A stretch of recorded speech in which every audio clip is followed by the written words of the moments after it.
Un conseil général du Tarn transformé en bunker, grille fermée, CRS qui boucle le quartier. Tout commence à 9h45. Une minute de silence en hommage à Rémi Fraisse, puis Thierry Carcenac, le président du conseil général, lâche sentencieux cette phrase.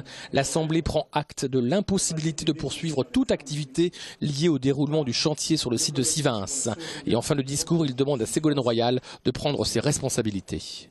Une décision qui dans le Tarn ne convient à personne.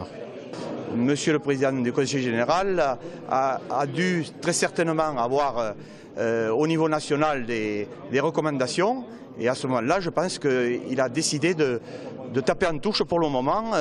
Il ne veut pas prendre de décision, il n'est pas très courageux, il manque de courage. Ce n'est pas un problème national, c'est un problème d'agriculteurs qui veulent vivre du secteur dans lequel ils vivent.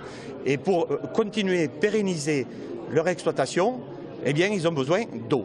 Certains élus, eux, ont carrément l'impression d'être les dindons de la farce.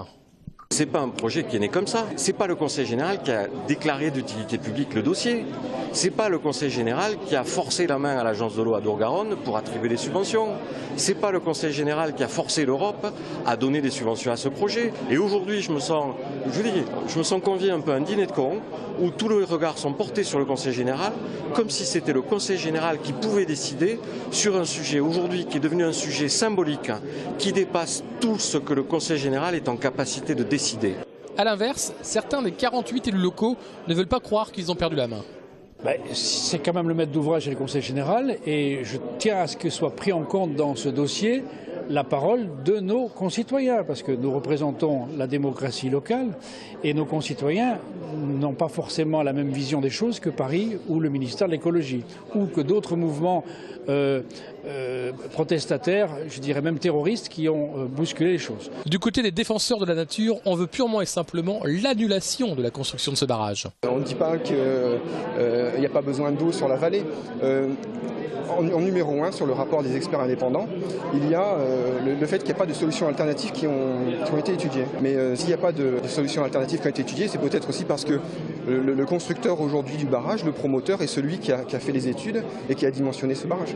On pourrait croire aujourd'hui qu'à l'instar de Notre-Dame-des-Landes, à Sivins, c'est un système de pensée qui l'a remporté sur l'autre. On sera partout là où ils veulent détruire la nature et on créera partout des petites oasis de liberté, de fraternité, dans un esprit libertaire et écologique. Ségolène Royal dira mardi à Paris qui du barrage ou de l'utopie qui se construit sur le site de Sivins l'emportera.